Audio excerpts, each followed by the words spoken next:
Hello, and thank you for joining Growing Tech Fast, the condensed Org 3D podcast, where we talk about growing tech startups with those who have grown them. Today, I am joined by A Zabar, CEO and founder of Verif-y. It's great to have you on the podcast today. How are you doing? Thank you. It's a pleasure being here. I'm doing great. So thanks for taking the time, and I'm excited to do this with you. Absolutely, very excited to get into it all. So, for the benefit of our listeners, can you just tell me a little bit about who you are and your mission with the work that you're doing right now? So Verif-y is an identity company that was started about almost 7 years ago. And our mission is to be able to share validated individual data with organizations with permission, which means not just take out user data from anywhere we can and just sell it to the highest bidder, but really take data, validate it using various types of machine learning and other technologies. And then when someone asks for it, or this could happen when someone asks for it, so it could be two different methodologies, we get the user's permission to share their data with that organization. So it's a different take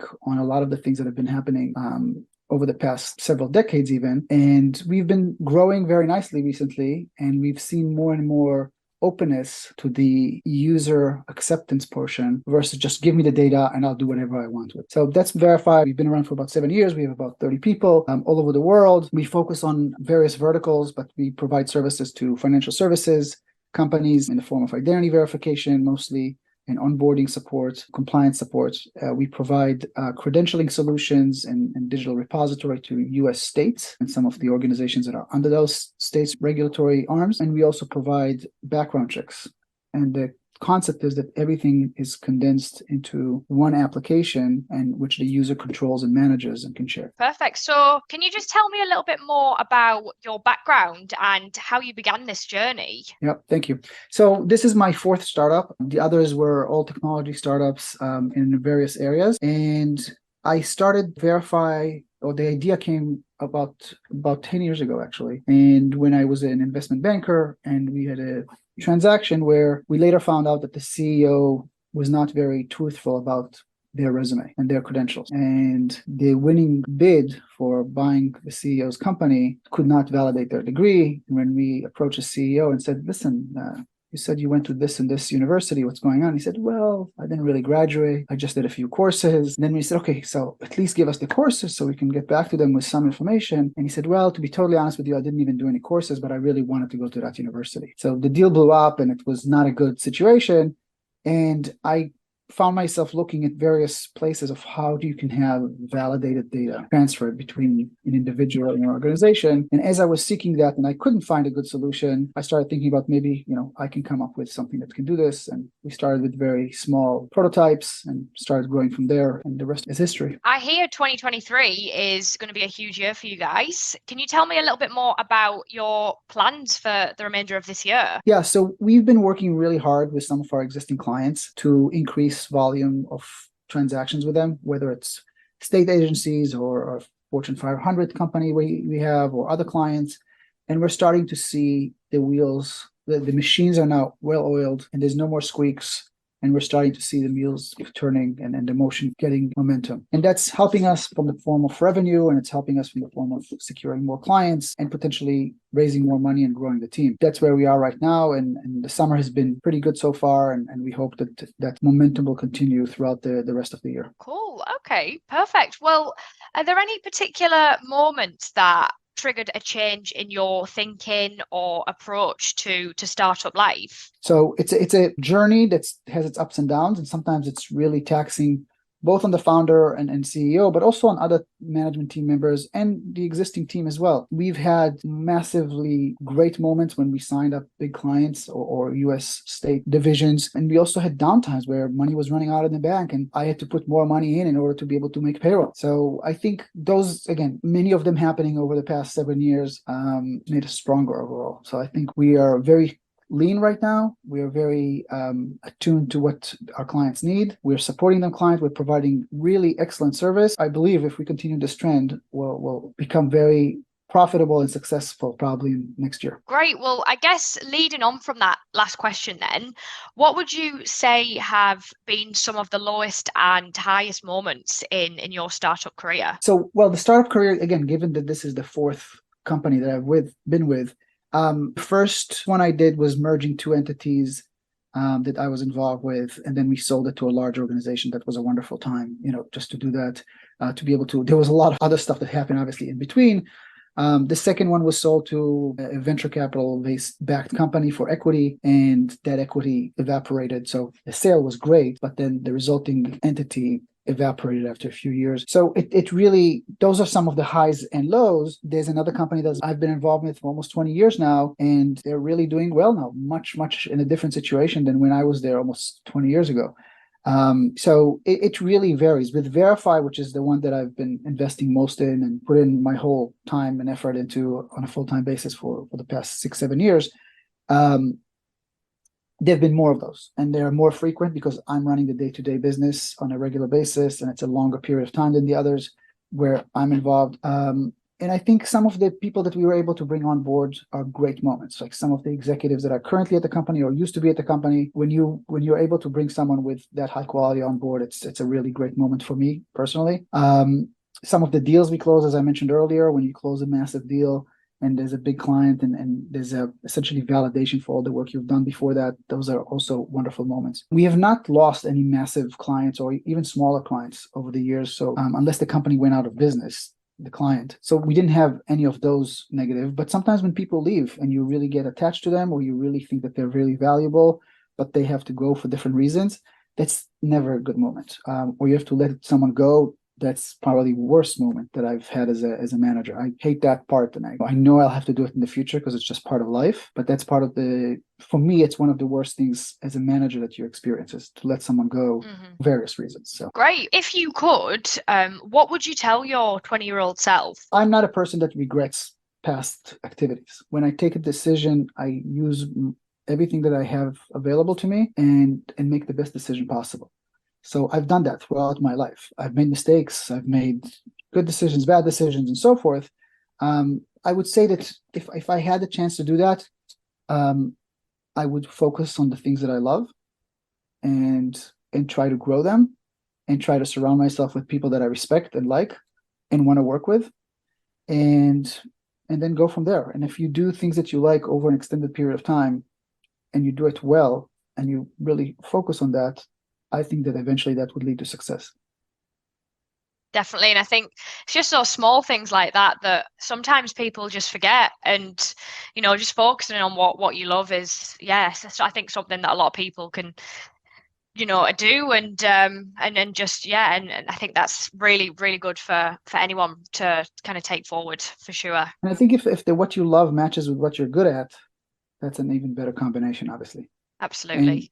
And one of the reasons that I started the company is a no asshole world.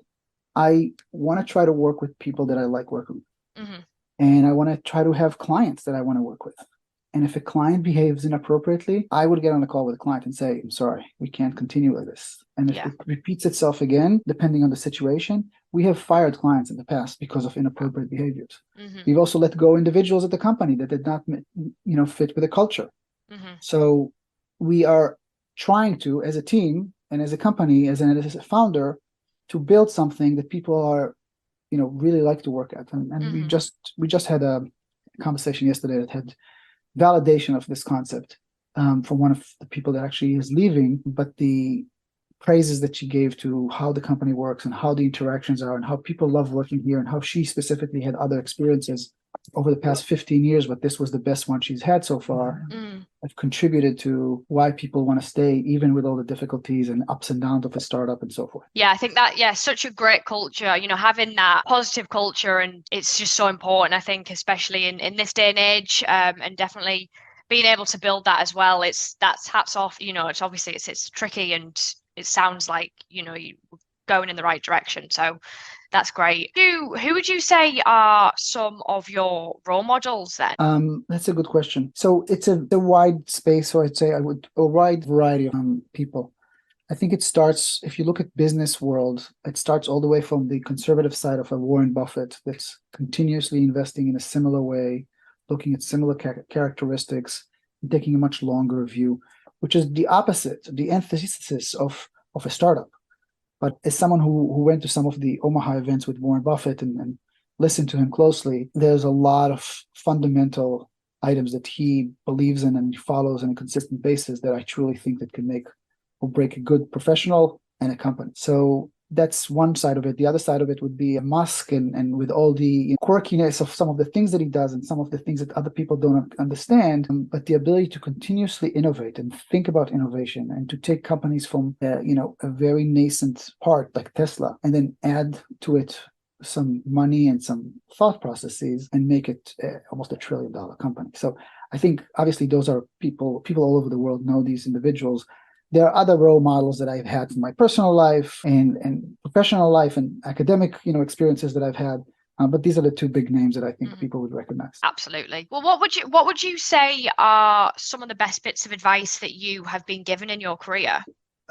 At one of the shareholder meetings, the Berkshire Hathaway shareholder meeting that I started, they had a stadium almost, and people could come to the microphone and ask questions. And there was a 12-year-old girl that came to the microphone and said, Mr. Buffett, what would you recommend to someone like me who's, just starting in the world? And Charlie Munger, who's obviously his partner, said, can I answer that? And he did, and he said, just be consistent. And I think that's a great advice. Because again, you can change your way you're looking at things. You can change your major in school. You can change your work. You used to be in HR, and now you want to be a developer.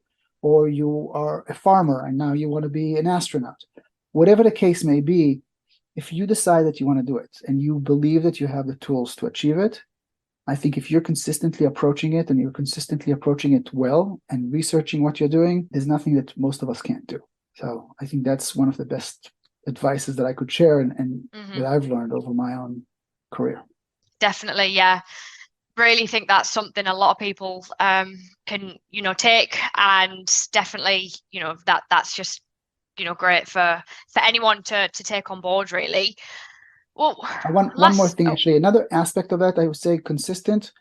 And one of the other things that I see all the time, and it applies to my kids and it applies to my employees and it applies to anybody else, is do your homework. And a lot of people, when you start interacting with them in the business world, you see that they just don't do their homework. The basic questions that they could have Googled or looked on social media or found elsewhere that would have made them look so much more ahead of where they are in the conversation at the moment by just taking 5, 10, 20 minutes before a meeting and making sure that they're up to speed with everything that they have to do. So I think consistency and really gathering your own intelligence before you walk into a meeting is really important. Absolutely. And yeah, I mean, obviously doing the homework, that's key. Anyone really, especially just doing a little bit of research. Super, definitely agree with that. A lot of people could do that more. So absolutely. Well, what would you say our listeners could do more of in 2023? Now we're getting into politics now. So I think the world that we live in is a little bit, I think it's different than what it was 10, 20, 30, 40, 50 years ago and so on. I think there's a lot of hype. I think there's a lot of hyperbole. I think there's a lot of, in companies that we deal with, competitors, and obviously politics and everywhere else. I think if you just try to avoid the noise and just focus on the actual value, it applies to everywhere else in the world. And just, people, if someone is loud and speaks in big words and makes no sense to you, there's probably a reason for that. And you should just move on and find someone that aligns with you a little bit better. And it's true in business. And if I'm seeking a vendor for myself and I have someone who's selling me something and I see that they didn't do their homework or they're just blowing up out of perspective, out of norm, things that should be very simplistic, I'll probably say thank you very much and move to the next. And I think that's something that the world we live in today is full of. And putting the headphones on with noise cancellation and just focusing on what you really want to do and what you're really seeking is very important, and ignoring all the noise and nonsense. It's been such a pleasure speaking to you today, hearing your story and getting some of your wisdom. Thank you for everyone listening, and tune in next time for Growing Tech Fast. Thank you very much for your time. I appreciate it and I enjoyed it. Thank you.